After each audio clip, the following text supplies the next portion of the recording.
September 8th, 1991, 8 friends decided to go diving near Aldinga Beach, which is just south of Adelaide in Australia. So at around 3 p.m., the 8 of them, they pile in their dive boat and they headed about 400 meters offshore. They don their scuba gear and they hop in the water.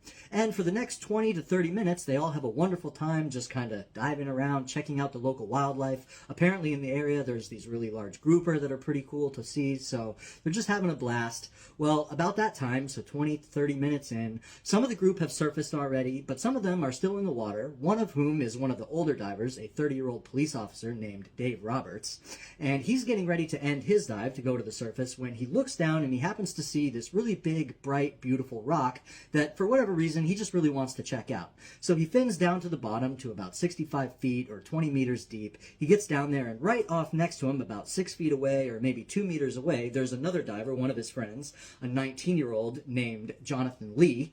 But he's not really paying any attention to Jonathan. He's really focused on checking this rock out when all of a sudden he hears this incredibly loud thrashing noise. And at first he thinks it's a huge boat's propeller just thrashing above him. So he looks up, he's looking for this noise. You have to understand, if you're not a scuba diver, that directional hearing underwater just really isn't a thing. You can't tell where noises are coming from, really. So he's looking all around until he finally looks over to where Jonathan just was. But instead of seeing Jonathan 6 feet away from him, 2 meters away from him, there is a 14-foot or over 4-meter long great white shark. And it has something basically pinned to the ocean floor. And the shark's whole body is thrashing back and forth. And it's kicking up all this silt. But even so, Dave can still see clearly what's happening. But even though he can see clearly what's happening, he said his brain just didn't register it at first. Like, he's looking at it, and at first he thinks, okay, the shark has one of these big grouper, and that's what it's thrashing around on the bottom. He said it wasn't until he saw the amount of blood that was coming from this thing that he realized, that's not a grouper. I'm watching one of my friends get mauled to death by this shark. And sure enough, that's what it was. It was Jonathan in this shark's mouth. So Dave, he does not have any sort of weapon. He does not have any way to deter or distract this shark. So he does the only thing he can do, and that's get behind that rock and just get cover for himself. Well, a few seconds later, that shark, it stops thrashing Jonathan around.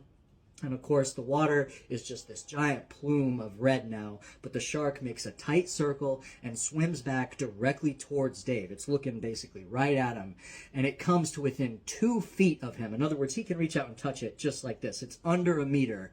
And as he watches it just silently glide by him, the body of Jonathan is in its mouth. Jonathan is just hanging out of its mouth, lifeless. And he watches it just glide by, and it just swims off into the murky water and swims away. So Dave, he just sits down there on the bottom, making sure that the shark is really gone, because it's really the most dangerous thing you can do when there's a shark in the water like that, a big predatory shark, is go to the surface. You want to stay on the bottom. So he stays on the bottom till he's sure it's gone, and he gets up to the surface. When he is sure it's gone, he screams out, "Shark!" But some of the other group also saw the attack happen, and when they did, they went to the surface and got the dive boat. So by the time he got up there, the dive boat was already on its way to him. They pick him up real quick, they fire off a flare, and they get in touch with authorities, who immediately launch this massive search for Jonathan. But of course, they do not find Jonathan. All they do find is a small bit of his lungs and then a fin and his dive tank. Nothing else was ever found. It is presumed that Jonathan was entirely consumed by the shark.